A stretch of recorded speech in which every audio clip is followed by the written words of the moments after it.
দাদা কি রেডি করছো? Fried rice.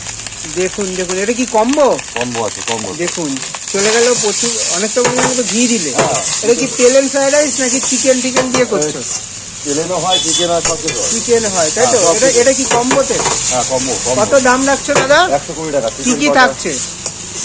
2 পিস চিকেন কষা দিয়ে, হ্যাঁ 1 প্লেট ফ্রাইড রাইস, হ্যাঁ 120 টাকা। 120 টাকা। হ্যাঁ। মানে এতটা যাচ্ছে তাই তো? হ্যাঁ, রাইস আর হ্যাঁ, 2 পিস হ্যাঁ। চিকেন কষা। হ্যাঁ। আর চিলি চিকেনও কি দিয়ে আচ্ছা, দিতে পারবে? চিলি চিকেন, হ্যাঁ, চিলি চিকেন কত দাম সেটা? 120 টাকা। মানে চিলি চিকেন ক পিস থাকবে নিলে? 3 পিস। 3 পিস চিলি চিকেন থাকবে, আর চিকেন কষা নিলে 2 পিস থাকবে। দিয়ে এই কম্বোটা রাখছে 120 টাকা। 120 টাকা। আর বাসন্তী পোলাও থাকে তাই তো? হ্যাঁ। বাসন্তী পোলাও দিয়ে দাম কত রাখো? একই সেম। 120 টাকা। এই হচ্ছে কিন্তু দেখো অ্যাড টু ইনে রাইস রেডি করছে।